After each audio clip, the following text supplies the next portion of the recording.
¿Cómo están? Muy buenas noches, bienvenidos, bienvenidas a una nueva edición de CNN Prime, acá por las pantallas de CNN Chile en este lunes 9 de febrero, donde los vamos a estar acompañando hasta las 9:30 de la noche con las principales informaciones que han marcado esta jornada en nuestro país, también en el mundo, lo que ha pasado después del Super Bowl del día de ayer, que ha sido tema de conversación obligado para todos a nivel mundial. Y vamos a partir en el aeropuerto de Santiago porque la seguridad aeroportuaria durante la tarde del día de hoy activó una alerta y un protocolo de seguridad por un supuesto artefacto explosivo. Felipe Hernández, te vemos en pantalla, de un vuelo de la aerolínea Sky que iba hacia Copiapó. Cuéntanos los detalles, qué pasó, de qué se trata esto, ¿cómo estás? ¿Cómo estás, Ivo? Muy buenas noches. Claro, porque estamos aquí en uno de los accesos al aeropuerto de Santiago, Arturo Merino Benítez, donde en horas de esta tarde un vuelo que estaba embarcando y de la aerolínea Sky, como tú lo señalabas, rumbo a Copiapó, bueno, se vio con alguna alerta respecto de la presencia aparentemente de un artefacto explosivo. ¿Cómo se dio toda esta situación? Bueno, y mientras le pido a Álvaro Cerruiz que nos pueda mostrar un poco la situación en el aeropuerto, porque esto está sucediendo en otro punto. Les queremos mostrar justamente que estamos en el lugar, pero es que aquí se adoptó este protocolo de seguridad en torno a esta situación. ¿Cómo se dio toda esta situación? Bueno, llega un pasajero que iba a abordar justamente esta aeronave.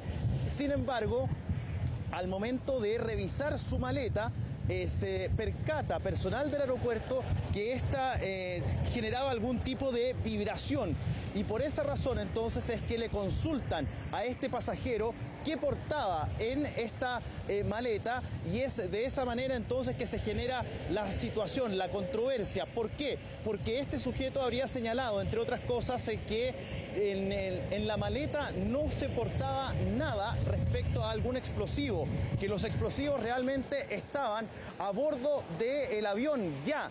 Y por eso es que se activa este protocolo de seguridad, haciendo bajar a los pasajeros que ya estaban a bordo, y por esa razón entonces es que se toma detenido a este sujeto de 38 años sin antecedentes penales, y toda esta labor operativa en torno a la detención de este sujeto es por parte de la Policía de Investigaciones. A esta hora, en otro punto de la losa del aeropuerto, en el embarque nacional o en la salida internacional, bueno, el terminal internacional nacional, está trabajando el personal del Grupo de Operaciones Policiales Especiales de Carabineros, el GOPE, para poder entonces desacreditar esa situación que fue alertada por este pasajero que señala, entre otras cosas, todo lo que yo les he mencionado. La situación por ahora entonces es que se mantiene en desarrollo esta noticia.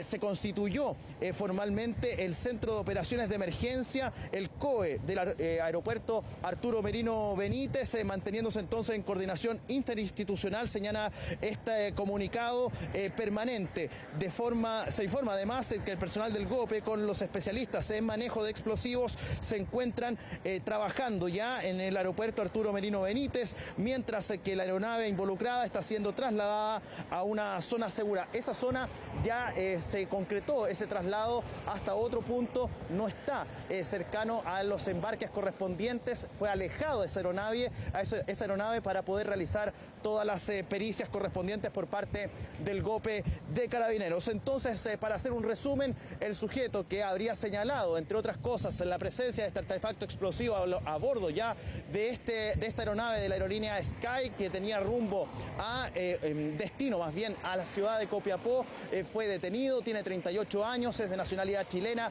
y no tiene antecedentes penales. Se va a determinar qué va a pasar con él por parte del Ministerio Público. Cambiemos de tema, vamos a hablar de una situación que ocurrió durante el fin de semana último. Esto en la comuna de Quilicura.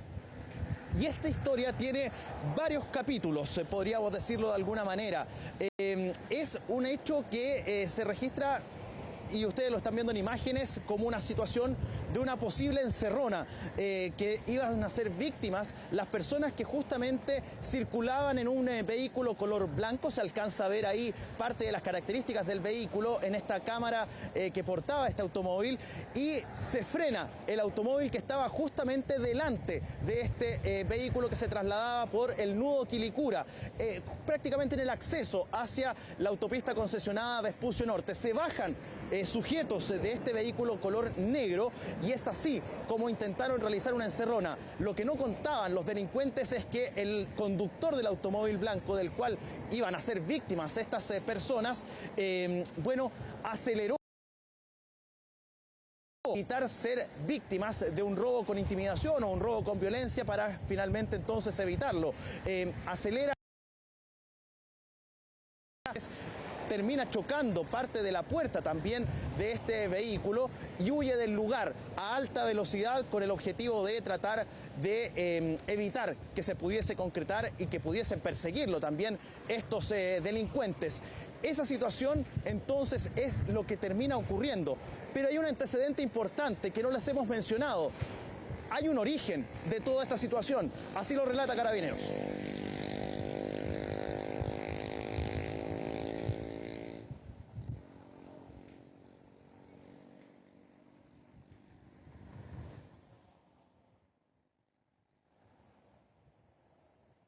Data del año 2021.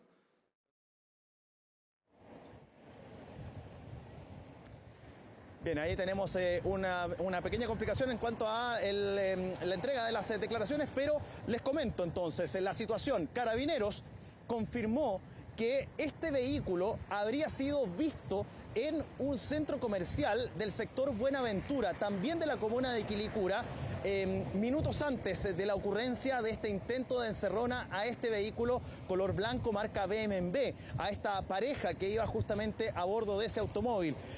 Estos sujetos fueron vistos en este centro comercial, como les había señalado, intentando realizar un robo a un local comercial. Sin embargo, ese robo se frustró y estos sujetos huyeron de este recinto comercial, y ahí es donde estos sujetos minutos más tarde en el nudo Quilicura, donde está justamente uno de los accesos hacia Vespucio Norte, es que intentan hacer esta encerrona y termina con el resultado que ya hemos relatado, lo que ustedes están viendo en imágenes. Un punto que hay que señalar, no es la primera vez que sucede un hecho de estas características, y por eso está la preocupación respecto de ese punto en específico denominado el nudo Quilicura, en el acceso a las correspondientes autopistas concesionadas como es Vespucio Norte, y que está justamente en el ojo del huracán. No sé si tenemos la posibilidad de escuchar las palabras que entregó el ministro de Seguridad Pública, Luis Cordero, durante esta jornada, también refiriéndose a esa situación, ocurrida durante este fin de semana. Bueno, lo vamos a estar revisando en nuestros noticieros durante las próximas horas también respecto de esta situación. Se hacía la recomendación puntualmente por parte de la autoridad política de no realizar las acciones por cuenta propia, de tomar las prevenciones correspondientes. Es parte de lo que ha sido mencionado por la autoridad máxima, el jefe de la cartera de Seguridad Pública, el ministro Luis Cordero. Cambiemos de tema, vamos a hablar de un operativo que sirvió para detener a 17 sujetos pertenecientes a la banda internacional de crimen organizado. Hablamos de los pulpos. Estos sujetos realizan operaciones relacionadas a delitos vinculados a las extorsiones, principalmente extorsiones. Y de esa manera, entonces, es que estos sujetos comenzaron a generar también algunos daños. En su origen, en la célula de los pulpos, comenzaron a operar en Perú, y es ahí donde lamentablemente se fueron ramificando y llegaron hasta nuestro país. Bueno, desde el año 2021 que se están persiguiendo a los pulpos, ya hay algunos que están detenidos en nuestro país, pero en esta ocasión realizado algunos operativos, allanamientos por parte de la Policía de Investigaciones en 4 comunas de la región metropolitana, puntualmente Recoleta, Independencia, también Santiago Centro. se realizaron estos operativos y permitieron la detención de 17 sujetos que van a quedar a disposición del Ministerio Público para la correspondiente formalización de cargos. Pero hay otros 3.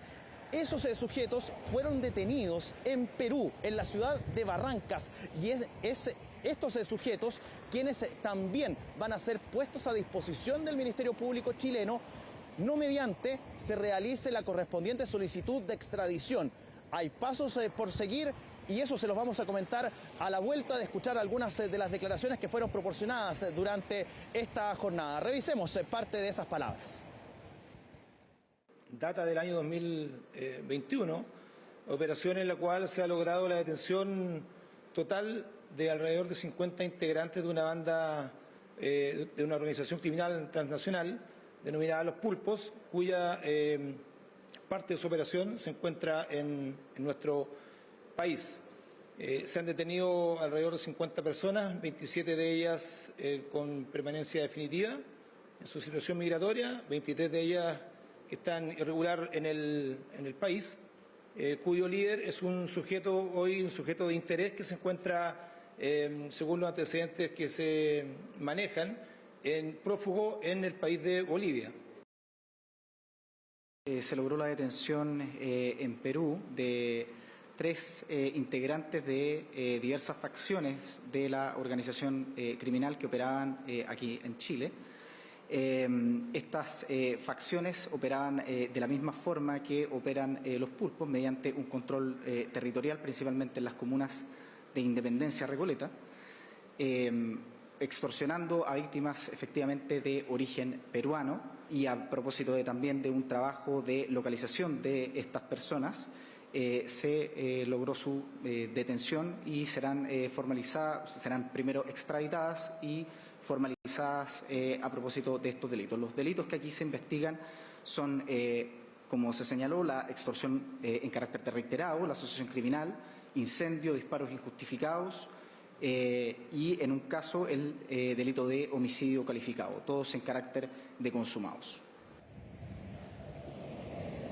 Ahí está entonces las palabras que fueron entregadas por las autoridades tanto de la Policía de Investigaciones, también por la Fiscalía. Y hay que señalar algunos antecedentes importantes, Ivo, señores, señoras televidentes. ¿Por qué?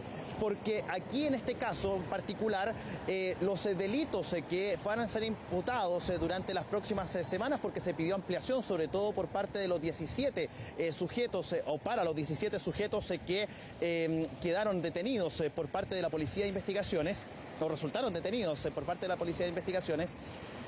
Se habla de un homicidio, lo escuchábamos en la voz del fiscal. Bueno, ese homicidio ocurrió hace 2 años, prácticamente en la misma fecha. Estamos hablando de febrero del año 2024, donde finalmente esa situación se concreta. Es un homicidio calificado y con carácter de consumado, pero también hay delitos relacionados a extorsiones e incendio. Lo escuchábamos en la voz del persecutor también. ¿Por qué incendios? Porque las extorsiones, estos sujetos también utilizaban el mecanismo de quemar los locales comerciales o bien lanzar objetos incendiarios hacia los domicilios de las correspondientes víctimas.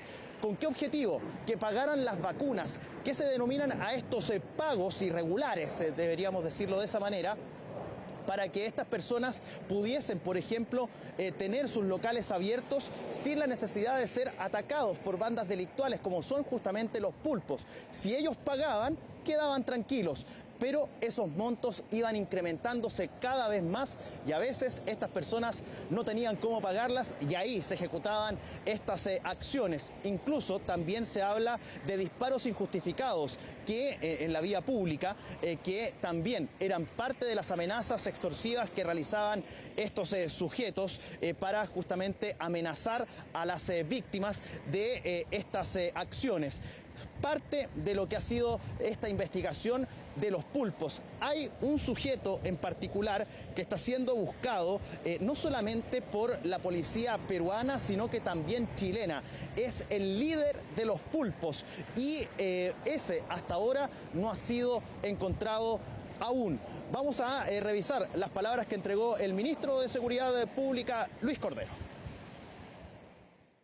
esta organización criminal de carácter transnacional ejecutaba una serie de delitos que son los que provocan mayor temor en la población, porque supone el uso de violencia incremental que puede llegar hasta el homicidio y que proviene precisamente de la extorsión.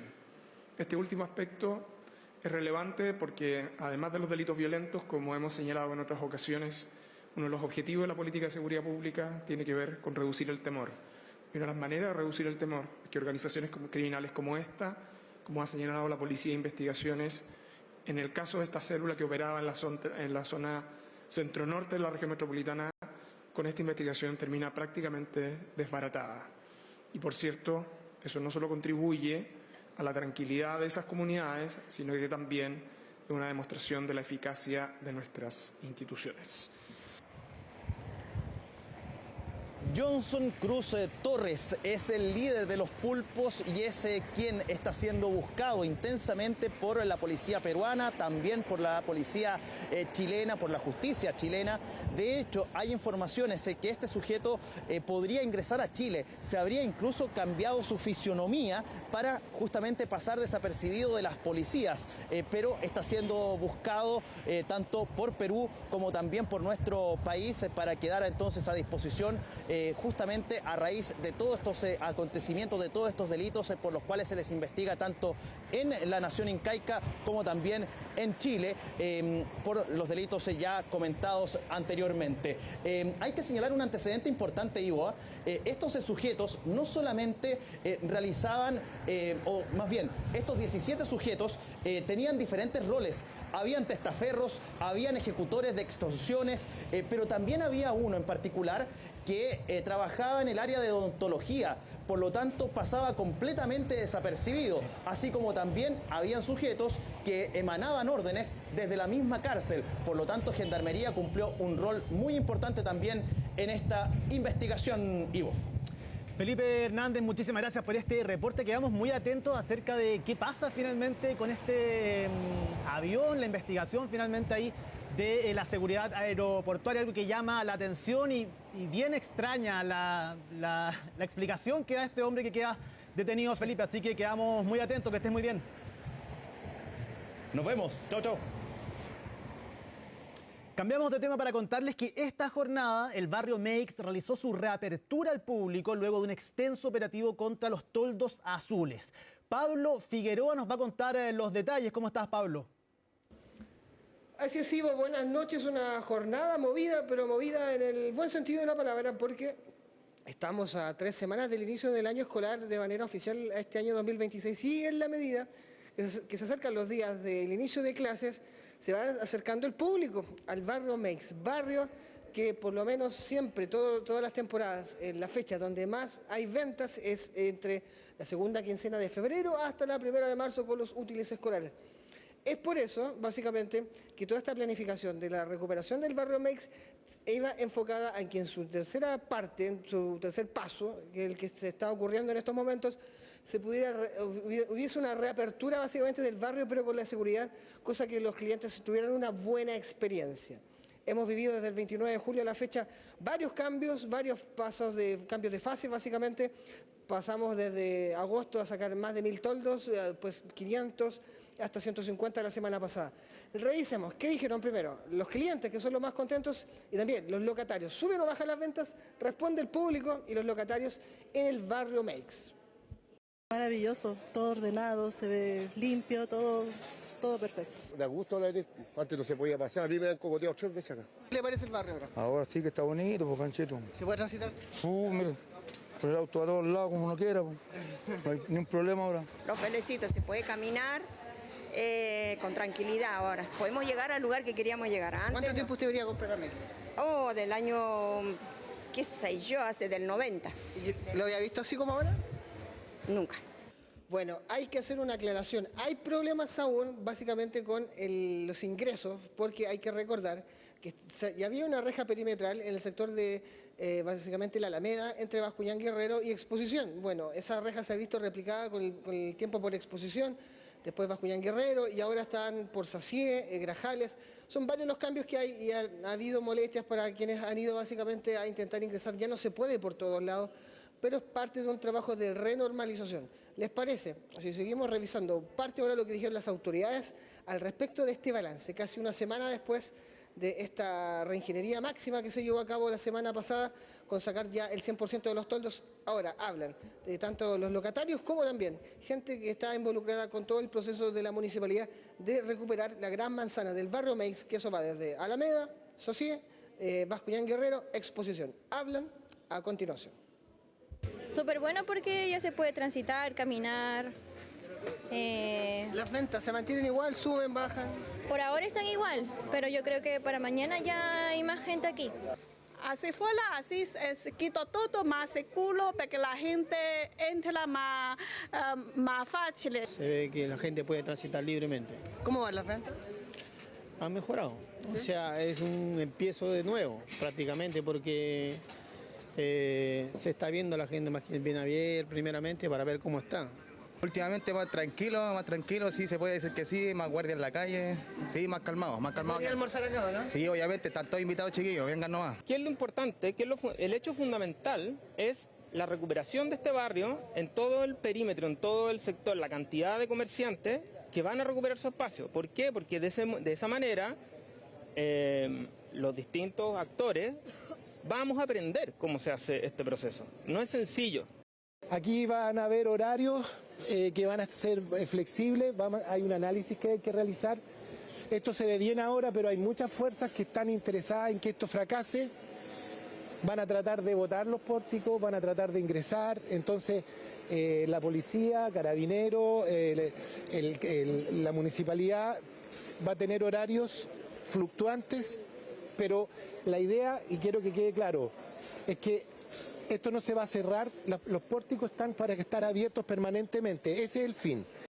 Bueno, ahí vamos viendo las diferentes caras de la moneda básicamente de un tema que es un tema más profundo. La semana pasada se hablaba de que aquí se habían sacado uno de las bandas, se había desarticulado una de las bandas de tráfico de droga más grandes del sector poniente de la región metropolitana. Estamos hablando también un eje que es bastante importante porque es donde finaliza la comuna de Santiago y comienza Estación Central. Está la Usacha y también es un punto neurálgico y que también se ve bastante ajetreado en marzo próximo.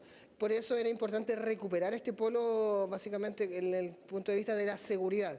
Escuchemos, de hecho, ahora al gobierno, al Ministerio de Seguridad Pública, a Luis Cordero, con respecto a esto, en la recuperación de un barrio que es icónico, pero también es un punto neurálgico en cuanto a la seguridad y a los posibles problemas que pueden atraer este barrio, que era bastante conflictivo y que comienza a dejar atrás esa estela de ser un barrio problemático en cuanto a temas de seguridad. Habla el gobierno a continuación.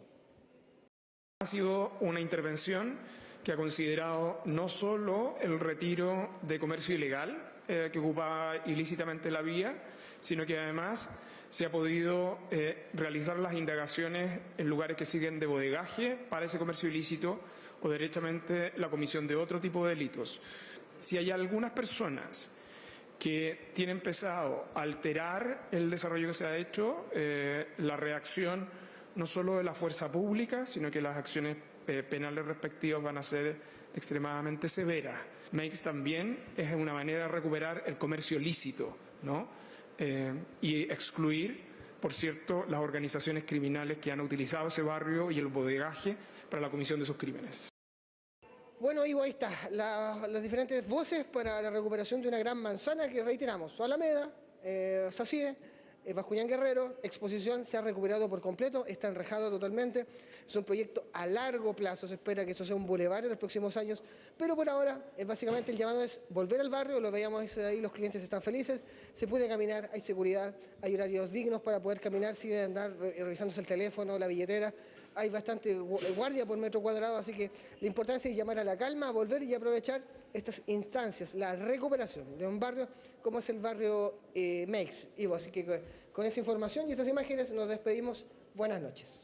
Una excelente noticia, Pablo Figueroa, con imágenes muy distintas a las que vimos durante las últimas semanas en un barrio que vuelve a llamar entonces a los clientes y a quienes quieran transitar por ese lugar. Que estés muy bien.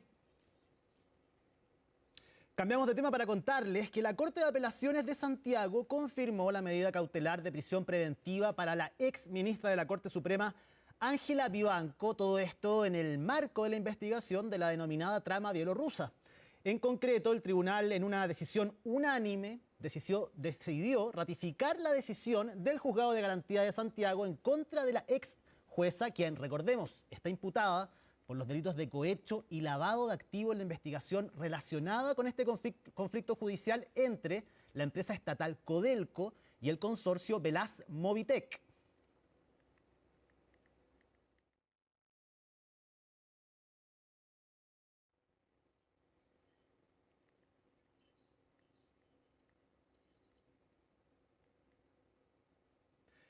Ya, nos acompaña a esta hora Colomba Eichholz para analizar, entre otros temas, las reacciones al gabinete de subsecretarios, delegados presidenciales que presentó el fin de semana el presidente electo José Antonio Kast, y también para hablar acerca de una sugerencia hecha por Carolina Toá, exministra del Interior, de regularizar a los 180.000 empadronados de un proceso que realizó el gobierno en el cual no se ponen de acuerdo ni en el actual Ejecutivo ni tampoco en el futuro gobierno. Colomba, ¿cómo estás? Buenas noches. Muy buenas noches, Ivo. Podríamos decir que Dirección La Moneda está de vuelta de alguna manera, en este caso para hablar sobre la presentación de los subsecretarios y delegados presidenciales, un anuncio que estaba esperado. De hecho, había bastante expectación, dado que hubo 12 retrasos de la fecha ya programada por el presidente electo José Antonio Kast, dado que se estaba ausente, ¿no es cierto?, en nuestro país por estas giras que estaba realizando tanto en Centroamérica como en Europa la semana pasada. Finalmente, entonces, se da esta presentación de nombres. 39 de los 40 subsecretarios y subsecretarias. Resta, decía el presidente electo, poder nombrar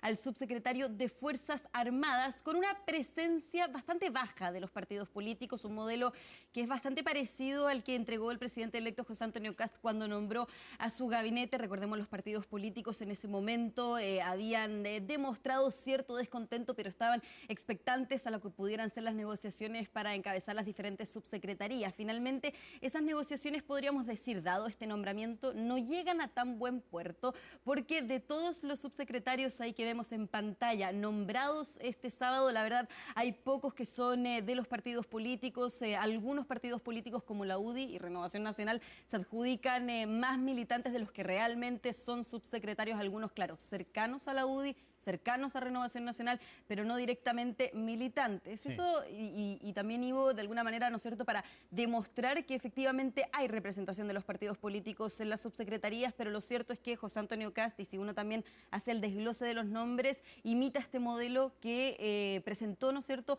en el gabinete hace un par de semanas. Ahora, sí, apuesta todo un gobierno de emergencia José Antonio Kast. ¿Se sabe por qué no nombró al subsecretario de Fuerzas Armadas? ¿Qué razón dio? Al de Fuerzas Armadas todavía no. Se quería, de hecho, nombrar a alguien efectivamente que tuviera, ¿no es cierto?, esta experiencia. Dice que en los próximos días se va a dar ese nombramiento. Pero le faltan, creo que hay un proceso de negociación que se está llevando a cabo. No es fácil encontrar ese nombre, que puede ser algunos de los posibles delegados presidenciales que iban a ser exuniformados en la macrozona norte. Ahora hay un comisionado que se hace cargo de eso, un cargo que no tiene atribuciones, que francamente no sé ahora qué rol va a cumplir. Efectivamente, ahí, pero hubo varios nombres que rondaron, que dijimos durante varias semanas y que al final no llegaron a esta foto final que estamos viendo, que son los 39 subsecretarios, subsecretarias y los 16 delegados presidenciales. Claro, por ejemplo, se hablaba mucho del nombre de Carlos Maldonado, el secretario general de Demócratas, que finalmente no estaba en este listado oficial. De todas maneras, Carlos Maldonado había publicado en sus redes sociales este fin de semana, el 23 de enero, hace un reposteo de un tuit, un comentario en redes sociales que él había hecho, donde decía que él apoya el gobierno de José Antonio Kast, que efectivamente quiere que le vaya bien a partir del 11 de marzo, pero no quiere estar de alguna manera él personalmente en el equipo de José Antonio Kast, y lo reitera nuevamente cuando se hizo este anuncio el día sábado. Y claro, en la prensa, ¿no es cierto?, que había bastante expectación por el nombramiento del subsecretario de Derechos Humanos. Se pensaba que era Carlos Maldonado. Él dice que no, y nunca fue su intención encabezar dicha subsecretaría, que finalmente pasa a Pablo Mira de Renovación Nacional. Le da finalmente también otro cupo a la militancia de ese partido, pero no queda zanjado, o por lo menos no hay una buena recepción por parte de los partidos políticos. Si bien, claro, en pantalla, ¿no es cierto?, en ON, las declaraciones son para colaborar, son, ¿no es cierto?, para poder encabezar también las negociaciones en el Congreso, para poder ayudar al gobierno de José Antonio Kast en los proyectos de ley que presenten. Lo cierto es que, claro, detrás de cámara hay bastante descontento entre los partidos políticos de Chile Vamos, Renovación Nacional, la UDI, por la poca representación que se les dio en las diferentes subsecretarías, que no ocurrió en las delegaciones presidenciales. Las delegaciones presidenciales hay representación política. De 16 delegados presidenciales, 11 son militantes de partidos políticos que apoyaron a José Antonio Kast. Sí, no, o sea, siguen enojados. Desde que nombraron a los ministros y ministras de Estado, los partidos están muy molestos, incluso el Partido Republicano. Arturo Esquella, más de alguna vez, también estuvo en conversaciones, había cierta preocupación, las reuniones que se hacían con los presidentes de los partidos, nunca quedaron conformes con eso. Evidentemente, ellos no van a salir a decir y a criticar al presidente electo José Antonio Kast, pero sí es cierto que las cúpulas de los partidos están molestos, están preocupados, pero hay otro punto más, que no van a hacer un reclamo formal todavía, porque quedan muchos cargos por nombrar, en los cuales también están esperando esta posibilidad de cargos de alta dirección pública, las embajadas, que son muy importantes, que muchas veces se ven como premios de consuelo, pero son muy buenos cargos, efectivamente, buenas representaciones, teniendo en cuenta además, Colomba, el rol que le quiere dar a la política exterior José Antonio Kast. Hay países que son claves en nuestra región, en Europa, en Asia, abrir mercados en África también, que es una de las propuestas que van a hacer durante esta gestión. Así que los partidos van a tener que guardar la molestia por un tiempo en el bolsillo y ver efectivamente cómo quedan los más de 3.000 cargos públicos que tiene que efectivamente nombrar el presidente electo. Claro, entre ellos también las seremías, que sería un cargo y un nombramiento al cual los diferentes partidos políticos están esperando que puedan ser representados también, entendiendo que las delegaciones regionales, ¿no es cierto?, tienen un rol y un despliegue. Efectivamente, y tienen un despliegue también regional importante también para los parlamentarios en representación de los distritos y las regiones en caso de los senadores. Ahora también hay... Son los que resuelven ahí en terreno, finalmente, ellos los que toman decisiones mucho más allá del gobierno central. Y la oficina del presidente electo también apuntaba que eso puede ayudar con la permisología, algo que también, ¿no es cierto?, es un pilar del futuro gobierno, pero también hay cuestionamientos respecto de este modelo que se está aplicando y se busca aplicar a partir del 11 de marzo, tanto en el gabinete como en las subsecretarías, porque al no ser militantes, los subsecretarios y los ministros se les ve desprotegidos si es que, por ejemplo, la futura oposición busca hacer una acusación constitucional, una interpelación, ¿no es cierto?, solicitar la renuncia de alguna de estas autoridades. Claro, se ven desprotegidos si no militan en un partido político y no hay motivo para que un partido político, por ejemplo, como en Renovación Nacional o la UDI, defiendan con fuerza las negociaciones para que no haya una acusación constitucional contra una autoridad. Sí, bueno, lo decíamos también la semana pasada, esto no es al azar, de hecho es una apuesta de José Antonio Kast y de su equipo. Vamos a ver si le resulta o no, porque si le llega a resultar, después en 6 meses más, en un año más, todos van a decir, estuvo impecable, es un gobierno de emergencia, necesitábamos gestión. Saben que hay muchas cosas que las pueden hacer administrativamente y yo creo que también va a apostar a eso, sobre todo los primeros 90 días, con las primeras 90 medidas que van a aplicar. Así que me parece una apuesta interesante, riesgosa para el mundo político, porque a nadie le gusta quedar fuera. Efectivamente, pero vamos a ver, este gobierno también hizo lo mismo, el del presidente Boric, que tuvo que recurrir a la vieja guardia para apuntalar y afirmar seguridad, justicia y lugares claves. Vamos a ver si es que a él le resulta finalmente, pero lo que es cierto es que él está muy seguro de la estrategia que está utilizando, así que vamos a ver si es que tiene buenos resultados. Bueno, y esos cuestionamientos, de hecho, con la patita política, como decía la diputada Jimena Osandón, es lo que, según los partidos de Chile Vamos, falta en este modelo, porque obviamente también hay que pensar que diferentes proyectos se defienden en el Congreso, ¿no es cierto? Entonces tiene que tener un conocimiento, una previa experiencia también con los diferentes parlamentarios que van a haber en el Congreso, considerando también que el actual oficialismo, futura oposición, también tiene bastantes cupos en, por lo menos, la Cámara de Diputados y también en el Senado. Entonces, obviamente, hay negociaciones que se tienen que dar, negociaciones en torno a la seguridad, a la inversión, a la economía, que son los diferentes proyectos que José Antonio Kast busca sacar adelante a partir del 11 de marzo. Y lo decía también durante esta mañana, Ivo, la diputada de Renovación Nacional, Jimena Osandón, hacía este cuestionamiento y, como decía, es de las pocas voces que quizás se han atrevido públicamente a cuestionar el modelo o por lo menos mirarlo con bastante cautela por lo que pueden ser los efectos y consecuencias de este nombramiento mayoritariamente de independientes, tanto en el gabinete como también entonces en las subsecretarías. Así es. Revisemos las declaraciones de la diputada Osandón. Efectivamente, hoy día uno no podrá decir que hay más representatividad de parte de los partidos políticos en esta segunda línea, porque efectivamente igual se notó una diferencia muy grande cuando se nombraron los ministros. De alguna forma se va conformando una cosa un poco más equilibrada y eso hay que celebrarlo. Y cuando tú tienes muchas personas que vienen desde los centros de estudio, desde la televisión, desde la radio, desde sus empresas, tienes que apoyar a cada una de esas personas con lo que le falta, en este caso, que es esa patita política. Cuando viene mucha gente desde el mundo privado, tienen de alguna forma, no sé si la palabra es un desprecio, pero un mirar en menos de repente a la política y se van a dar cuenta que la política es muy necesaria, que es difícil, que es compleja, que hay que saber manejarse y el presidente electo eso lo tiene clarísimo, Bueno, también ya al interior de Chile vamos, decía la diputada Jimena Sandón, un poco deja ese sentimiento de que miren menos a los partidos quizás tradicionales, ¿no es cierto?, que tienen experiencia obviamente política, como Renovación Nacional, como Evópoli, como también la UDI. Y en ese sentido también había bastante descontento, Ivo, en las personas, en los diputados y senadores que salen del Congreso, salen de la primera línea política y que querían efectivamente también tener voz, tener liderazgo, ¿no es cierto?, aportar con su experiencia política en las subsecretarías, en los ministerios. Eso no ocurrió y también hay un descontento de esas mismas personas que van a salir del Congreso porque decían, se les ofrecieron cargos de todas maneras, pero no cargos que estén en la primera línea política. Sí, ¿cuánto de esto tendrá que ver la forma en la que José Antonio Kast sale de la UDI el año 2016? Hay muchos que dicen que él guarda efectivamente cierto enojo, cierto rencor por la forma en la que salió. Él fundó un partido que se entiende que tenga poca representación porque es un partido nuevo. Son militantes que efectivamente no han trabajado en el Estado, no así los de Renovación Nacional, los de la Unión Democrática Independiente, los de Evópoli, también quizás por ahí también él esté confiando en su propio proyecto más allá de los partidos que él mismo criticó muchísimo y tuvo que crear el propio para poder volver a incorporarse como a este ruedo, pero probablemente algo de eso también hay. Y directamente un golpe a las directivas en particular, porque claro, el nombramiento de delegados presidenciales responde también al deseo que tienen los diferentes parlamentarios que están en terreno, están en los territorios, ¿no es cierto?, para tener un aliado, una figura política militante de sus propios partidos de las diferentes regiones, cosa que no ocurre, por ejemplo, en las subsecretarías, en los ministerios que quizás son más políticos, ¿no es cierto?, y donde Renovación Nacional, la UDI, también Evópoli querían tener mayor representación. Ahora, Ivo, tú también lo decías al comienzo, hubo declaraciones que generaron polémica también entre la oficina del presidente electo durante esta jornada y La Moneda, y también autoridades que encabezaron cargos en La Moneda, como lo es la exministra del Interior, Carolina Toa, ex candidata presidencial,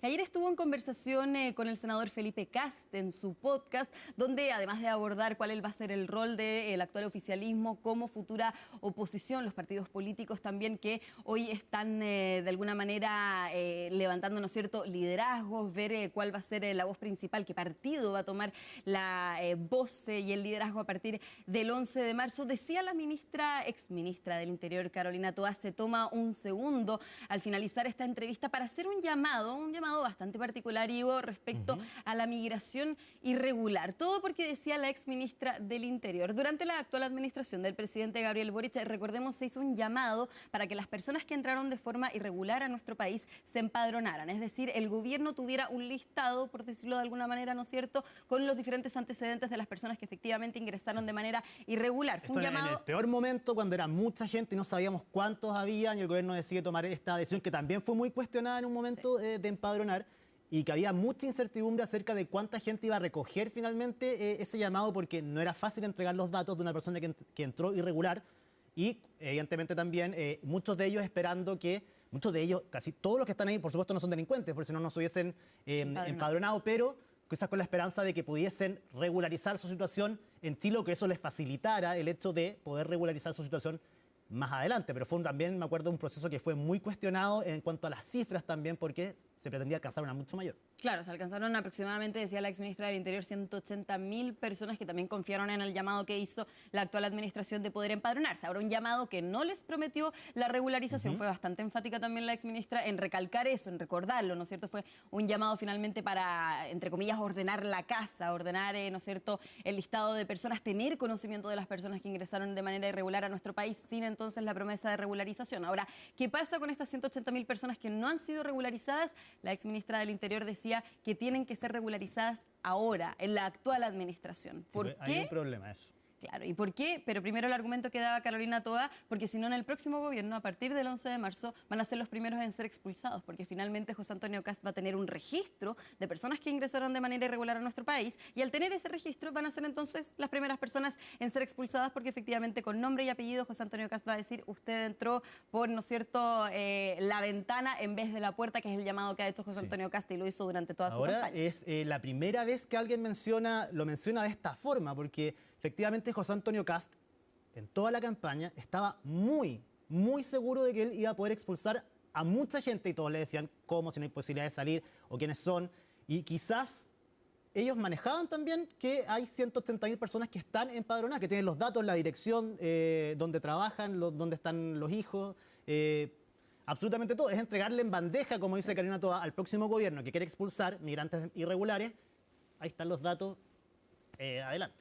Ahora, de hecho, también esto fue discutido no solamente por La Moneda, porque ya vamos a pasar a revisar esas declaraciones, sino también en el propio Congreso. Decía también durante esta jornada el diputado Rubén Oyarzo, del Partido Radical, cuestionando a la exministra del Interior, Carolina Toá, según el tiempo que transcurrió desde ese llamado al empadronamiento de esas 180.000 personas que se empadronaron, ¿por qué entonces no se regularizaron antes de llegar, ¿no es cierto?, ahora a pocos días del cambio de mando? Finalmente hubo tiempo, decía el diputado Oyarzo, y también de alguna manera cuestionaba que esto se haga por decreto. Decía que finalmente la administración y esta decisión de regularizar a 180.000 personas empadronadas tiene que pasar por el Congreso. Eran opiniones también de los diputados. El tema es que es impopular. Se hizo campaña con esto mismo de poder expulsar a los que están de manera irregular, y ahora se plantea la posibilidad de, al menos Carolina Toá, que no tiene ningún cargo en estos momentos ni ninguna injerencia en poder realizar algún tipo de gestión, en regularizarlo finalmente. Así que evidentemente es impopular y va a ser impopular, me imagino, a ojos de la ciudadanía una decisión así. Pero antes de revisar efectivamente las reacciones que esto generó, pasemos a revisar qué dijo la exministra del Interior, Carolina Toá, exactamente respecto de este tema. En este gobierno hicimos un proceso de empadronamiento cuyo objetivo era llamar a las personas que están irregulares en Chile, pero que quieren acercarse al Estado, decir yo estoy aquí y no quieren estar escondidos. Nunca les prometimos que los íbamos a regularizar, nunca. Pero sí los llamamos a acercarse y a decir aquí estoy yo. Y más de 180.000 personas lo hicieron. Esas personas hoy día, si el gobierno nuevo entra con el afán de expulsar, no tiene que ir a buscar a nadie, las tiene ahí. Las 180.000 con su dirección, su número de documento, todas empadronadas. Entonces yo creo que el gobierno actual tiene el deber de regularizar esas 180.000 personas antes que llegue el próximo presidente. Porque si no va a entregar estas personas que se acercaron de buena fe con la idea de tomar contacto con el Estado y de dejar de estar escondidas, va a entregar en bandeja para que sean los primeros que son expulsados. Ahora, efectivamente, pueden estar los datos de estas personas, se puede saber quiénes son, dónde viven, uno los podría ir a buscar efectivamente, pero de ahí a expulsarlos es muy difícil, porque si la mayoría son venezolanos, no pueden salir de Chile, o sea, no los van a recibir en Venezuela, y para abrir un corredor de gente para Colombia, para Perú, para Bolivia, para Perú Ecuador, ya sabemos que no. Cada uno de ellos va a tener que negociar o ver la forma de recibirlo, entonces tampoco es fácil, más allá de que pueden contar con los datos efectivamente, como dice Carolina Toá, de ahí a expulsarlos, a que salgan del país, es otra cosa, y eso es lo que se le ha criticado a José Antonio Kast, que nunca han sido capaces de explicar cómo hacerlo.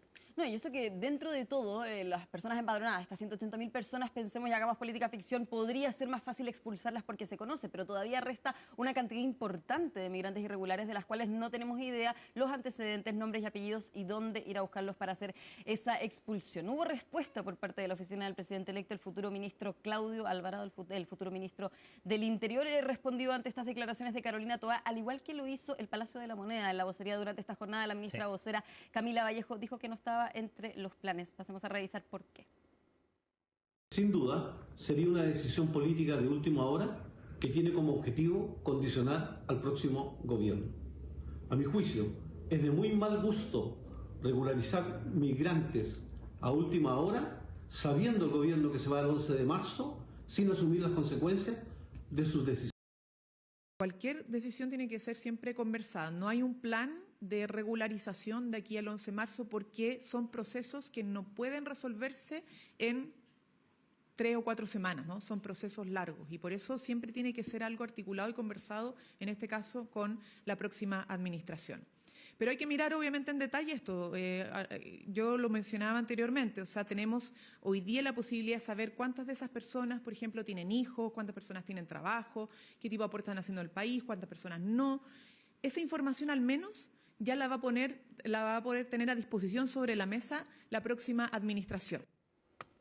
Claro, por lo menos los nombres y apellidos de estas 180.000 personas que, según la exministra del Interior, ya estarían empadronadas, algo que de todas maneras, Ivo, va a ser polémico a partir del 11 de marzo, porque claro, una de las propuestas finalmente de José Antonio Kast, de la cual tenía una cuenta regresiva en la propia página también de su candidatura, y también lo decía públicamente durante toda su campaña, quien haya ingresado a nuestro país de manera irregular tiene la opción de, antes del 11 de marzo, salir, entrar por la puerta, no por la ventana, de lo contrario serán expulsados. Así que vamos a ver, Ivo, porque porque hemos hablado durante todo el año de la complejidad que esto conlleva, si finalmente a partir del 11 de marzo esto se logra concretar. Sí, una de las expectativas grandes que ha generado, por supuesto, la próxima administración. Vamos a ver de qué manera lo puede cumplir. Muchas gracias, Colomba, que estés muy bien. Muy buenas noches, Ivo. Y nosotros vamos a una pausa acá en CNN Prime. A la vuelta hablamos con la alcaldesa de la comuna de Quilicura, Paulina Bobadilla. Estamos de vuelta en CNN Prime y lo hacemos para conversar con la alcaldesa de la comuna de Quilicura, Paulina Bobadilla. ¿Cómo está, alcaldesa? Muy buenas noches. Buenas noches, Ivo. Muchas gracias por la invitación. No podemos no iniciar esta entrevista sin hablar acerca de la encerrona que fue en su comuna, efectivamente, un video que ha sido viralizado en todas partes. De hecho, Felipe Hernández, nuestro compañero, nos mostró parte del reporte. Quiero saber su opinión, si tiene más detalles también acerca de esta situación, qué pasa ahí en esa autopista. Bueno, lamentamos profundamente la situación. Me imagino la desesperación del conductor y su acompañante, porque no solo es lo que vemos en el video, la desesperación que también sientes al verte amenazado, porque eso es lo que sucede aquí realmente. Es tu vida o la de ellos. Y eso es lo que ocurrió. Ese es un punto crítico que lo hemos oficiado muchas veces a la autopista y también a las diferentes instituciones policiales. Y espero que hoy día se tomen cartas sobre este asunto. ¿Qué le parece, bueno, más allá de lo que usted dice del delito en sí mismo, la posibilidad de que haya sido asaltada a esas personas, que tengamos que ya llegar como un punto que va a ser por encima nomás del ladrón o la persona que supuestamente podría cometer un delito, y hablamos de una desesperación por parte de la gente, ¿no? Es complejo porque hoy día, si bien hay puntos críticos, que no es todos los días esta situación, pero se da. Y estos puntos son conocidos como tales, peligrosos. Entonces ya las autopistas deberían haber tomado acciones en cuanto a aquello. Aparte, su comuna es de mucho tránsito durante todo el día, sobre todo la parte industrial. Hay mucho movimiento de vehículos en Quilicura. Lamentablemente, muchas veces se nombra la comuna, pero por la misma cantidad de vehículos que transitan por ahí. Son miles y miles los usuarios que transitamos diariamente por estas intersecciones, y es por lo mismo que hago un llamado a la autopista, que de verdad hoy día inviertan también en la seguridad de todo y cada uno de nosotros, porque he sido súper crítica con su actuar. Hemos trabajado de la mano con las diferentes instituciones, pero acá ellos no hay una poda permanente, la iluminación en la noche es horrible este sector, es más peligroso que de día. Entonces, hoy día, ¿qué nos dicen? Sí, nosotros tenemos que pavimentar, pero nos tienen que dar seguridad. Quilicura es una de las comunas que tienen los TAC más caros de la metropolitana. Alcaldesa, bueno, sigamos hablando de seguridad y aprovechemos la reciente promulgación de la Ley de Seguridad Municipal. Partamos de lo más general, saber si a usted le gustó finalmente cómo sale esta ley. Mira, yo estoy feliz, no puedo decir que no. Pero también hay que informarle a todas las vecinas y vecinos de Chile, no tan solo de Quilicura, que los municipios no tenemos grandes atribuciones, incluso con esta ley municipal. ¿Qué es lo que celebro yo? Que hoy día vamos a poder tener un mayor contingente de funcionarios patrullando en las calles, teniendo más módulos de seguridad en diferentes puntos, pero hoy día, ¿qué es lo que nosotros tenemos que informar a todos los vecinos, vecinas, incluso las autoridades? Hay algunos concejales que no saben cuáles son las atribuciones municipales. Nosotros no tenemos atribuciones de persecución del delito, no tenemos las herramientas para ir en contra de las bandas de narcotraficantes. Esta es la tarea de las policías de investigaciones y carabineros de Chile. ¿Te fijas? ¿Cuáles son nuestras atribuciones? Trabajar por la recuperación de espacios, ir retirando los rucos, que también habían algunos en la comuna que defendían a estos personajes. ¿Qué es lo que yo les puedo decir? Abramos los ojos. Hemos encontrado en el retiro de estos rucos personas armadas con ventas de drogas y alcohol, y eso no lo vamos a permitir. A mí me gusta el orden y es lo que hemos trabajado. Cuando yo llegué teníamos 40 cámaras y estaban en pésimas condiciones. Hoy día tenemos más de 1.500 cámaras, tenemos un fondo de seguridad en donde vamos trabajando con los comités. Ese fondo no existía antes de mi gestión. Hoy día entregamos cerca de 500 millones a los comités, a las vecinas y vecinos que están organizados, porque solos no podemos, tenemos que cuidarnos, pero para eso tenemos que trabajar en conjunto. ¿Y le hubiese gustado que esta ley le otorgara también mayores atribuciones a los municipios directamente? ¿Nunca fue parte del debate, efectivamente, que, no sé, de las distintas asociaciones de municipios, proponer algún tipo de atribuciones limitadas, efectivamente, por todo el trabajo que se desempeña en materia de seguridad, pero que quedara instaurado como ley? Mira, es que nosotros no tenemos la preparación y eso no lo vas a conseguir en una u otra clase de capacitación que van a tener seguramente hoy día nuestros equipos municipales. Entonces, tenemos que separar. Hoy día las atribuciones las tienen las policías y aún así se enfrentan en muchas ocasiones a delincuentes, a bandas organizadas internacionales que tienen más poder de fuego que las mismas policías. Y en eso no nos podemos perder. No podemos seguir nosotros exponiendo a nuestros funcionarios y funcionarias a tareas que no les corresponden. Nosotros tenemos 2 camionetas que han sido impactadas con armas de fuego. Aún así, seguimos patrullando sectores críticos de la comuna. Hoy día, ¿qué es lo que espero yo? Que el presidente electo, tal como nos mencionó en el último debate, hoy día haga propio todas sus promesas y que nos dé la seguridad que nuestras vecinas y vecinos necesitan. Sí, le iba a preguntar eso. ¿Qué espera usted del próximo gobierno, teniendo en cuenta que su discurso como alcaldesa en particular y su gestión ha estado enfocado, podríamos decirlo, ha hecho más cosas, pero en gran parte usted ha enfocado su gestión en seguridad, que es algo que le han pedido los vecinos, algo que han demandado efectivamente lo que sucede en las distintas calles, no solo de su comuna, sino que a nivel país? Pero la campaña que hizo José Antonio Kast está enfocada en el gobierno de emergencia y la seguridad como pilar fundamental. ¿Usted cree que qué es lo que espera efectivamente de esa gestión? ¿Qué promesas se pueden cumplir en los primeros 90 días, en los primeros 100 días? Mire, yo soy una de las políticas de Chile que no va dibujando el castillo en el aire. Va trabajando con hechos concretos y usted puede ver el antes y después de Quilicura. Hoy día Quilicura es otra. No tengo un toldo azul en ninguna estación de metro. A mí me gusta el orden. Me gusta trabajar y dar oportunidades. ¿Qué es lo que hemos hecho? Las personas que quieren trabajar, regularizar su trabajo, su comercio, le abrimos las puertas. Las que no, perdónenme, pero no tiene cabida en nuestra administración.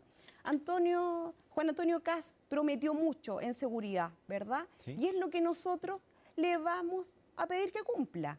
Yo lo he dicho una y otra vez, yo trabajo con todos los sectores políticos porque para la seguridad y el bienestar de la comunidad no hay fronteras ni colores políticos que nos distancien. Trabajamos todos en unidad, pero no podemos ir haciendo falsas promesas porque a los 90 días su gente que confió en él o los que estaban medios indecisos, pero al escuchar todas sus promesas dieron el voto a favor. Hoy día, ¿qué es lo que esperamos? Que cumpla a la comuna de Quilicura, tal como lo ha dicho en todos sus discursos. ¿Y cree que es difícil de cumplir eso efectivamente con las expectativas que se ha generado y por la cantidad de anuncios que se hicieron, poder aplicarlo?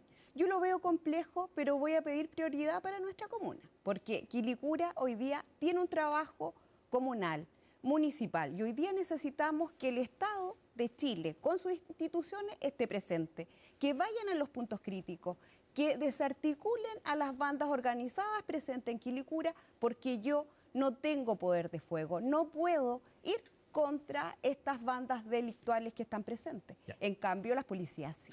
Eso es lo que usted espera del próximo gobierno. ¿Y de este gobierno hubo prioridad en materia de seguridad en su comuna, en el resto de las comunas? Se trabajó. No fue suficiente. Y yo he sido muy crítica, porque, vuelvo a repetir, soy muy objetiva. ¿Y qué es lo que he pedido siempre? Seguridad para todas mis vecinas y vecinos. No la tuve como lo esperé, pero el presidente electo lo prometió a todo Chile, no tan solo a Quilicura, pero él sabe cuáles son nuestras preocupaciones, nuestros dolores y sabe dónde están las bandas. ¿Cree que lo va a hacer mejor en materia de seguridad el próximo gobierno que este? No lo puedo decir, pero espero que cumpla con sus promesas. Es lo que esperamos todos los quilicuranos y quilicuranas. Y quedaron promesas incumplidas por parte de este gobierno, uno que hemos repetido hasta el cansancio, ellos mismos lo han reconocido, el tema de la seguridad no era una de sus prioridades originales, que se dieron cuenta de que había un nuevo tipo de criminalidad en el país, tuvieron que ir trabajando sobre la rueda, un cambio importante en el Ministerio del Interior cuando llega Carolina Toá, se creó el Ministerio de Seguridad Pública. ¿Usted vio cambios importantes en verdad? ¿Se perdió tiempo quizás importante para poder recuperar espacios, generar políticas públicas? Yo creo que faltó voluntad política de sectores que hoy día nos prometieron, nos hicieron promesas. ¿Sí? ¿De quién Porque, por ejemplo, la misma ley de seguridad estuvo durante muchos meses durmiendo y no precisamente por este gobierno. ¿Te fijas?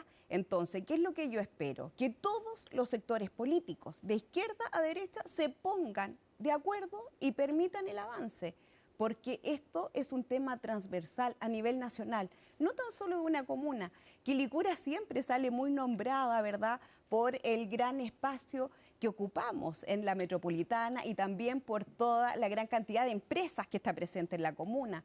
Que también hago un llamado a todo el empresariado a que invierta en seguridad, que se preocupe, porque solo no podemos.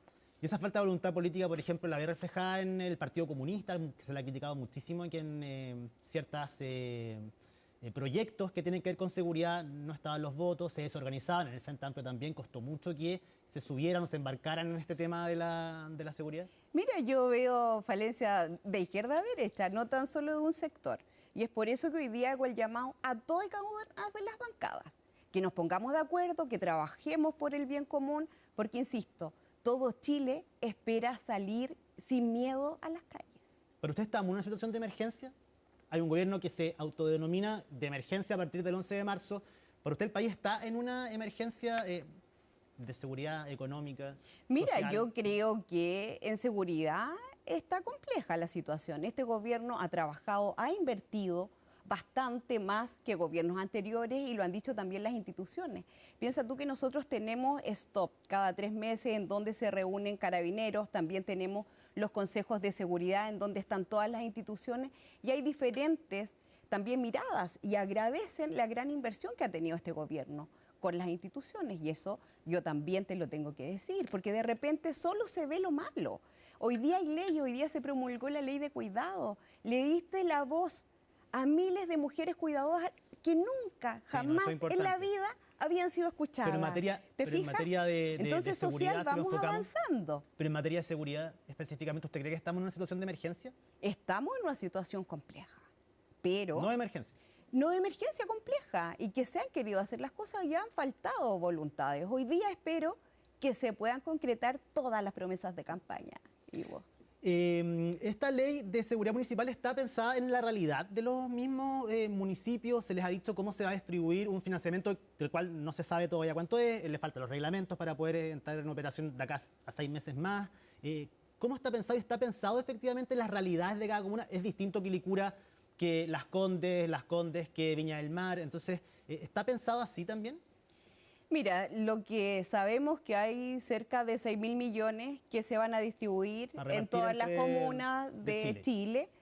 Hay comunas que, por cierto, no necesitan esas ayudas. Nosotros hemos tenido que destinar recursos que teníamos para proyectos, por ejemplo, como un laboratorio comunal en seguridad. Pero no todas las comunas lo pueden hacer. Nosotros cuando hemos tenido encuentro con alcaldes o alcaldesas, hay comunas que no tenían un vehículo de seguridad. Hoy día ya lo tienen. ¿Te fijas? Las realidades son muy complejas, las dimensiones también territoriales. Lampa no es lo mismo que Colina, ni tampoco Quilicura. Las zonas son más rurales, nosotros somos una zona más urbana. Entonces, acá, si se ha querido avanzar, se agradece, pero falta mucho para que realmente todos los municipios tengan lo que merecen, lo que sus vecinos también requieren. Porque hoy día yo tengo drones, tengo 4 drones que nos han servido muchísimo como patrullaje aéreo. Tengo personal capacitado, tengo 2 centrales de seguridad. Todo eso financiado con todo eso con recursos 100% municipales, pero hay municipios que no tienen un dron, como te comentaba, no tienen vehículos. Yo tengo 10 motos que también están en diferentes puntos. Hay municipios que no los tienen. Yo tengo paramédicos en seguridad. Es una realidad totalmente distinta a otros municipios que no tienen los recursos para llevarlo adelante. Para ir cerrando, alcaldesa, ¿usted sigue pensando que sería óptimo que exista acompañamiento de personal militar en ciertos lugares, en ciertos sectores, de manera permanente, quizás? ¿Espera que eso, usted sigue pensando que eso sea así? Si se requiere, por supuesto que sí. Esto ya pasó. No sé si te acuerdas con hace unos años atrás. ¿Pero se requiere por momentos o de manera permanente? Momentos críticos. Si van a hacer allanamientos, si necesitan copamiento en ciertos sectores, yo creo que tienen que estar ahí. Nosotros estuvimos con ellos cuando hubo ese corte de luz. Yo estuve con sectores sin electricidad por un mes. Estuvimos acompañados de militares ayudándonos a despejar calles y además hacían control de identidad. Y créeme que no pasó nada, absolutamente nada, y la gente se sentía muy acompañada, protegida. Entonces a algunos sectores esto le incomoda, a mí no, de verdad que no, si mi vecino necesita. Mi vecino necesita de manera permanente, porque efectivamente eso podría generar una sensación preventivamente, ya ver a algún militar o alguien realizando un control de identidad, efectivamente podría amedrentar a alguna persona que quisiera cometer algún delito. Permanente yo creo que no, en casos puntuales por supuesto que sí. Post que pase algo, o para operativos. Mira, si hay operativos, yo tengo puntos críticos en la comuna. Los tenemos identificados. Hemos entregado con las policías. Yo creo que hoy día, no sé si tú sabes que hubo un funeral de alto riesgo, estuvieron las policías, llevaron un gran contingente policial y no se necesitó militares. Si lo tienes, todas esas capacidades, bienvenido sea. Pero si no los hay, yo tengo que mirar lo que tengo en Fuerzas Armadas. Porque mi vecino necesita seguridad, necesita dormir sin miedo, necesita que las balaceras no lleguen a su dormitorio o no tener a los niños metidos bajo su cama porque hay bandas rivales peleando por su territorio. ¿Te fijas? Y eso es lo que hoy día está ocurriendo en ciertos lugares de Chile. ¿Usted cree que va a ser más fácil solicitárselo a la próxima administración que a esta, para ciertos casos puntuales, por ejemplo, en su comuna? No lo sé. Yo espero, vuelvo a repetir, que todas las promesas que nos hicieron a todos los chilenos y chilenas, hoy día se cumplan. Paulina Boadilla, alcaldesa de la comuna de Quilicura, muchísimas gracias por haber conversado con nosotros esta noche acá en CNN Chile, que esté muy bien. Gracias a ti, que esté muy bien. Y nosotros cambiamos de tema para contarles que el gobierno promulgó la ley que crea el Sistema Nacional de Apoyos y Cuidados, y en este contexto el presidente Gabriel Boric aprovechó la oportunidad para lanzar duras críticas a la UDI. Francisca Cárdenas nos cuenta todos los detalles. ¿Qué tal? ¿Cómo estás? Muy buenas noches. Sí, la promulgación de un proyecto que era clave para el Palacio de la Moneda, que lleva mucho tiempo de tramitación, que fue ingresado por parte del Ejecutivo en junio del 2024 del Sistema Nacional de Cuidados. Se crea un sistema, distintos programas y ayudas y respaldo del Estado para las mujeres, principalmente mujeres cuidadoras en nuestro país que se hacen cargo de sus hijos, también de familiares con alguna enfermedad, también con alguna discapacidad o adultos mayores simplemente que tienen alguna enfermedad o que tienen que hacerse cargo sus familiares, hijas, nietas de lo que es su situación de salud y también por supuesto de todo su proceso de la vejez. Eso es principalmente lo que busca esta ley que va a implementarse en los próximos días justamente para principalmente las mujeres cuidadoras en nuestro país, que son muchas, y que busca establecer el cuidado como un derecho para quien cuida y también para quien es cuidado, y también el autocuidado, porque también se hablaba mucho de distintas mujeres y representantes de organizaciones que estaban hoy presentes en el Palacio de la Moneda, de situaciones, por ejemplo, donde ellas tenían que cuidar a sus familiares, a sus padres, a sus abuelos en situaciones complejas, pero que además tenían que hacerse cargo de sus propias enfermedades y padecimientos. Así que pasemos a escuchar entonces parte de lo que dijo hoy el presidente Gabriel Boric al promulgar esta ley. Hoy, al promulgar la ley de Chile Cuida, quiero reconocer a todas las personas, principalmente mujeres, que cuidan en el país, que están en todas partes, y muchas veces no se ven, pero ahí están y nos sostienen. Esto es el proyecto Chile Cuida, es un proyecto con perspectiva de género, porque reconoce el cuidado como trabajo y que el cuidado en Chile lo llevan en su espalda mayoritariamente las mujeres, y que por ello merecen ser reconocidas, valoradas, pero además el trabajo socializado. No puede seguir siendo solamente individual. Es un cambio cultural bien grande. Claro, hay parte de lo que decía el presidente, también lo que han dicho ministras de Estado que estuvieron presentes en la promulgación de esta Ley de Sistema Nacional de Cuidados, que además surge, recordemos, toda esta discusión a raíz de la crisis de los cuidados que se da por distintos contextos y situaciones y razones en nuestro país. Por ejemplo, el envejecimiento de la población, un factor clave dentro de lo que es este proceso. También lo que tiene que ver con varios elementos que plantea justamente esta ley desde que era un proyecto, todo lo que tiene que ver con la baja natalidad y también lo que tiene que ver con las mujeres que se van incorporando cada vez más al sistema laboral y los distintos trabajos que van surgiendo y oportunidades laborales para las mujeres. Ahí el tiempo se va reduciendo y se utiliza un concepto, bien digo, por parte del gobierno, también por parte de las cuidadoras, que es la pobreza que surge dentro del cuidado. Por ejemplo, para mujeres que deben hacerse cargo de algún familiar y que además tienen que trabajar o estudiar y no les alcanza el tiempo justamente para sus metas personales y sus proyectos. Así que pasemos a escuchar justamente qué han dicho principalmente las ministras y también las cuidadoras que estuvieron presentes hoy en el Palacio de la Moneda.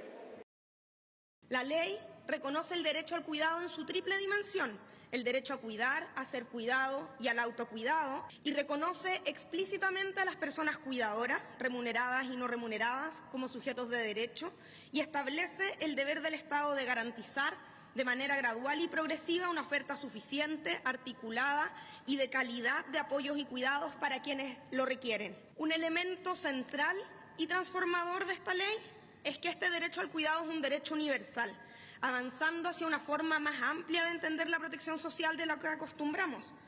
Esto significa, por ejemplo, que cuando una persona va a un centro comunitario de cuidados no se tiene que preocupar si su calificación socioeconómica está en el 40% más vulnerable o si subió del 60%. Lo único que importa es que sea una persona cuidadora que necesita un lugar para encontrarse con otros, para desarrollarse, para compartir esta tarea de cuidados. Esto no es todo lo que se necesita, ya es la visibilización de los cuidados y la lucha invisible que hemos tenido, sobre todo la feminización de los cuidados. Pero la verdad es que, por supuesto, esto para nosotros es el punto de partida para después poder construir más de lo que estamos necesitando y requiriendo quienes cuidamos. Recordar también que detrás están muchas organizaciones sociales, de cuando Chile fue el primer país que marchó por las personas cuidadoras en el 2018, donde ahí nació el movimiento de los cuidadores. Gracias a esa lucha, este gobierno nos escuchó y hoy día, gracias a todos, podemos hoy día también decir que somos sujetas de derechos las personas cuidadoras. Mira, lo más importante es el apoyo transversal a la cuidadora. Que no se hagan, que no se le ponga piedras en el camino a alguna cuidadora, o porque ganan más, o porque no califican. No, que esto sea transversal. Claro, ahí parte entonces de lo que decían las cuidadoras, de una ley que, recordemos, fue despachada del Congreso a principio de enero pasado por parte de los distintos parlamentarios, que tuvo unanimidad en el Senado y la discusión que se dio ahí también, como parte de los proyectos sociales de la agenda legislativa del gobierno y que plantea otros elementos importantes, como por ejemplo una oferta de servicios de cuidados que es clave, como por ejemplo la red local de apoyos y cuidados, centros comunitarios de cuidados, también cuidados domiciliarios que son claves para los cuidados diarios que necesitan las personas que están a cargo de cuidadoras y viceversa, centros diurnos de adultos mayores, muy importante como apoyo a las personas que se hacen cargo de sus familiares que están y que son adultos mayores, apoyos a personas con discapacidad, muy importante también, y programas de apoyo para las cuidadoras y cuidadores. Y también eso se recalcaba por parte del presidente, que esto no fuera solamente una labor para las mujeres, sino que también que se comparta a través de lo que es esta ley, el cuidado de las personas. Escuchemos también qué dijo el presidente Gabriel Boric con respecto a otros proyectos, hizo un llamado a la UDI, a la actual oposición, justamente a que puedan destrabar otros proyectos que están en el Congreso y que ahora hay receso legislativo, pero que se van a retomar en marzo, como Salacuna Universal. La UDI todas las semanas inventa una excusa para decir que no va a aprobar Salacuna. Y se lo decimos claramente, la UDI está impidiendo aprobar Salacuna para las mujeres de Chile. ¿Y saben lo que dicen en privado? Esto es lo más indignante, que no quieren darle un logro al gobierno. Esto no se trata de un logro al gobierno. Esto se trata de un derecho de dignidad para las mujeres de nuestra patria, que no pueden seguir esperando. Sáquense ustedes la foto si quieren, que firme el nuevo gobierno el proyecto aprobado, pero aprobémonos la primera semana de marzo, no sigamos esperando. Hoy día el consenso técnico respecto a Sala Cuna existe. Solo falta voluntad política. Dejen de trabar la pelota.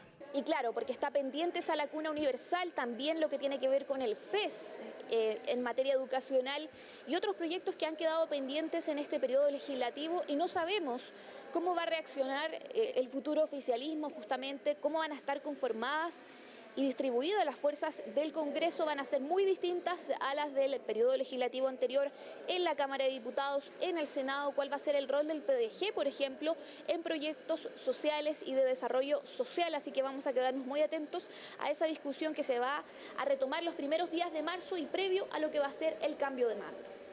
Francisca Cárdenas, muchísimas gracias por este completo informe. Que estés muy bien. Buenas noches. El CERNAC y el gobierno lanzaron este lunes un cotizador de útiles y uniformes escolares de cara al inicio de las clases. ¿Cómo se accede a esta herramienta? Cecilia Orueta nos va a contar más. ¿Cómo estás? Buenas noches.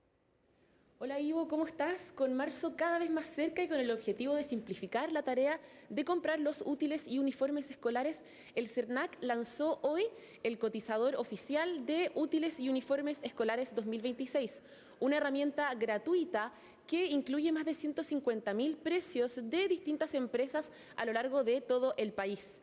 Milo Rojas, el director subrogante del CERNAC, se refirió a los beneficios de esta iniciativa. Escuchemos sus declaraciones. Estamos desplegando esta herramienta que en este momento tiene más de 150.000 precios desplegados, que está con información de más de 190 comunas. Porque lo interesante es que no solamente tenemos a nivel nacional o a nivel metropolitano dónde ir a comprar, sino que tenemos despliegue por cada una de las comunas del país. Y frente a aquello es que nosotros hemos podido, a través de la información que nos envían las empresas, contar con información de más de 1.600 sucursales, de 60 empresas que nos informaron, más de 200 productos, frente a lo cual logramos que nuestras familias puedan informarse. El análisis que se realizó sobre los precios de los productos escolares evidenció una amplia diferencia en productos esenciales, lo que refuerza la idea de la importancia de comparar antes de comprar, y a esto se refirió el viceministro de Economía y Energía, Álvaro García. Sabemos por experiencia de otros años que este es el mes en que las familias compran los útiles escolares y comprar bien es un apoyo al ingreso del hogar. Si comparamos los precios más baratos de útiles escolares y uniformes, el conjunto costaría alrededor de 70.000 pesos comparado con 185.000 el más caro. Por lo tanto, hay un espacio de ahorro para la familia chilena muy grande y eso es precisamente lo que este instrumento del CERNAC busca hacer. Quiero invitar a los chilenos y chilenas a mirar el cotizador en la página del CERNAC, cernac.cl, y comprar bien. Esta iniciativa del CERNAC se suma a la entrega de útiles escolares por parte del Ministerio de Educación y la JUNAED en el marco de los programas que buscan asegurar las trayectorias educativas, según mencionó la ministra subrogante de Educación, Alejandra Arratia. Señalar que adicionalmente a esto, desde el Ministerio de Educación, a través de la Junta Nacional de Auxilio Escolar y Becas, JUNAEB, se entregan también útiles escolares a un porcentaje importante de la población, de los niños y niñas en edad escolar. Se entregan también desde el Ministerio de Educación, hacemos entrega de textos escolares a toda la matrícula que recibe subvención pública, ¿no? Salvo un pequeño porcentaje de establecimientos que, en acuerdo con las familias y con el Centro de Padres y Apoderados, puedan señalar que no requieren los textos escolares, pero esto es parte de un trabajo importante que nos encontramos realizando, que se realiza todos los años para asegurar el resguardo del derecho a la educación, ¿no? Las trayectorias educativas para las y los estudiantes a lo largo del país. Más de la mitad de los proveedores ofrecen la alternativa de compra online y para acceder al cotizador se hace directamente a través de la página web del CERNAC, www.cernac.cl. Además, el servicio estará fiscalizando de manera activa la compra a través del cotizador, poniendo principal énfasis en la correcta publicación de precios y el cumplimiento de la garantía legal. Muy buenas noches, comenzamos la revisión de las noticias internacionales en Conexión Global Prime. Y vamos a comenzar en Venezuela, porque solo horas después de ser liberado, el ex diputado opositor Juan Pablo Guanipa fue detenido en la noche. Estas son las imágenes entonces de su liberación durante la tarde de ayer domingo. Fue liberado en medio entonces de este plan del régimen chavista de excarcelar a distintos presos políticos. Sin embargo, después de su liberación, lideró una caravana de la oposición entonces que fue a distintas cárceles para apoyar a las familias de los detenidos en Venezuela. En la noche, su familia denunció que hombres armados lo secuestraron. Y hoy, en esta jornada de día lunes, finalmente el régimen chavista confirmó que Juan Pablo Guanipa fue nuevamente detenido después de que la Fiscalía dijera que había transgredido entonces las condiciones de su liberación. Según la familia de Guanipa, quien es además cercano a María Corina Machado, la única condición para ser liberado fue que tenía que ir al tribunal cada 30 días y que no podía salir del país. Sin embargo, entonces la Fiscalía pidió cambiar la medida cautelar, que fue la excarcelación, entonces para pasar a un régimen de arresto domiciliario. Hoy habló finalmente Diosdado Cabello, ministro del Interior, y criticó entonces la actitud de Juan Pablo Guanipa entonces de transgredir las condiciones para su liberación. Sin embargo, la familia insiste que no había ningún otro tipo de condición. Y esto ocurre además en medio de la aprobación en primera instancia de la ley de amnistía en Venezuela, que además liberará a cientos de prisioneros políticos. Escuchemos lo que dijeron desde el régimen chavista y lo que dice la familia de Juan Pablo Guanipa. Salieron, se encontraron con su familia, hasta que la estupidez ilustrada de algunos políticos creyeron que pueden hacer lo que les da la gana y embochinchar el país, violando las propias condiciones en las cuales se les está dando libertad. Entonces ya no son 897, sino 896, porque una persona fue detenida nuevamente por violar las condiciones sobre las cuales fue liberada. ¿Cómo interpretas esta acción justo cuando estamos a horas de que se pueda aprobar la ley de amnistía? Bueno, esto es totalmente una contradicción, porque si estamos en un proceso de supuesta reconciliación, de amnistía a los presos políticos, ¿cuál es la razón para llevárselo y cuál es la razón para una vez más secuestrarlo y violar sus derechos humanos? No hay sentido, no tiene sentido alguno y por eso no entiendo por qué lo hacen, pero es que además la denuncia es tajante y nosotros no tenemos que dejar de tomarnos esto a la ligera. No puede ser que a una persona se la lleven por opinar distinto y no puede ser que se la lleven 2 veces por opinar distinto. No tiene sentido. Vamos a seguir ahora en Cuba, donde cada día es más evidente la falta de combustible después de que se cortara el suministro desde Venezuela tras la captura de Nicolás Maduro y de que Donald Trump anunciara sanciones, aranceles a los países que le vendan petróleo a la isla caribeña. Esta jornada, una aerolínea, Air Canada, confirmó que no va a realizar más vuelos a Cuba después de que las autoridades confirmaran que no va a haber combustible para los aviones a partir del 10 de febrero y hasta marzo. Y es por eso entonces que se suspenden los vuelos hacia esta isla. Hay otras aerolíneas que confirmaron que van a seguir operando, por ejemplo, American Airlines, porque dicen entonces que sus aviones pueden ir a la isla y volver hacia Estados Unidos con el mismo combustible. Y esto además ha provocado la escasez de combustible para los automóviles, hay apagones reiterados en Cuba, mientras los cubanos dicen que no tienen una noción de qué va a pasar ahora en el futuro tras entonces la decisión de cortarle el suministro por parte de Estados Unidos. Escuchemos lo que dijeron algunos cubanos esta jornada. Más medidas urgentes. Sí, tienen que tomar medidas urgentes porque las personas que van a viajar lejos, si no hay combustible, no sé, se les cancelará los vuelos hasta tanto haya una otra contramedida, no sé. pero han despegado aviones y han salido y han entrado. Mira, y ahí va otro ahí de los Estados Unidos. Lo demás no le puedo decir. Bueno, y seguimos ahora con quizás la noticia de la jornada, porque ayer finalmente se realizó el show de medio tiempo del Super Bowl a cargo de Bad Bunny, una performance de 14 minutos que fue calificada mundialmente como emocionante, y es porque el puertorriqueño Bad Bunny entonces realizó esta presentación y ya se convirtió en la más vista de la historia. 145 millones de personas vieron esta presentación llena de símbolos y costumbres de Latinoamérica, defendió la fraternidad de los países que forman el continente americano. También apareció en la casita el actor chileno Pedro Pascal, la actriz Jessica Alba, también la colombiana Karol G. Y no solo eso, porque en sus 14 minutos invitó a cantar a Lady Gaga y Ricky Martin. Y quizás el momento más emocionante para muchos fue el final de este show, donde izaron las distintas banderas de los países de América. ¿Qué dijeron los puertorriqueños después de esta presentación de Bad Bunny? Pasemos a revisar. Muy emocionado de ser latino y experienciar este momento aquí en Puerto Rico, especialmente la vibra estaba increíble. Emotiva, me encantó ver cómo Lady Gaga pudo bailar salsa y cantar esta canción tan icónica que es reconocida mundialmente. Me sentí feliz que alguien hispano está representando ahora. Esto fue épico, eléctrico. Yo nunca he visto algo así.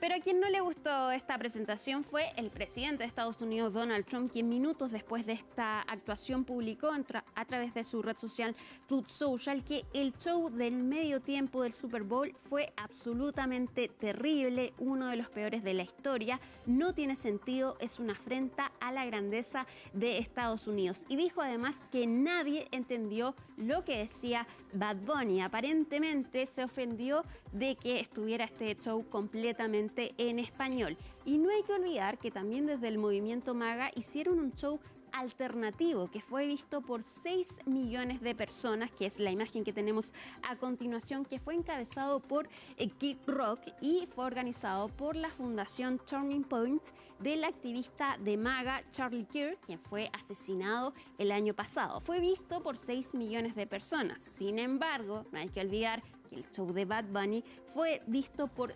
140 millones de personas, el más visto entonces en la historia del Super Bowl. Y tenemos otro dato importante, porque en este show de Bad Bunny hubo una pareja que se casó y ya confirmó la organización y el equipo de Bad Bunny que este fue un matrimonio real y que el mismo Bad Bunny fue testigo de esta unión. Pasemos a revisar el informe de CNN.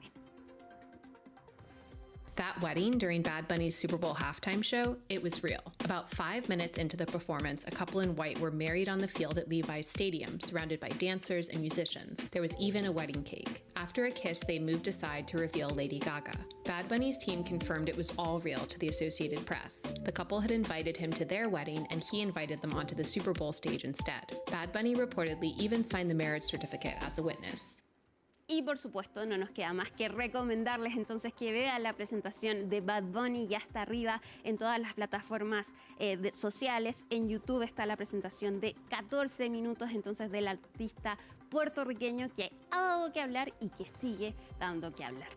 Yo me despido, llegamos al final de Conexión Global en CNN Prime, pero ya sigue más Ivo Goich con CNN Prime. Que estén muy bien, buenas noches, chao. Volvemos para despedir esta edición de CNN Prime. Les agradecemos por su sintonía y sigan en las pantallas de CNN Chile. Ya viene pares, impares y antes, eso sí, el tiempo para que sepa cómo va a estar el día de mañana.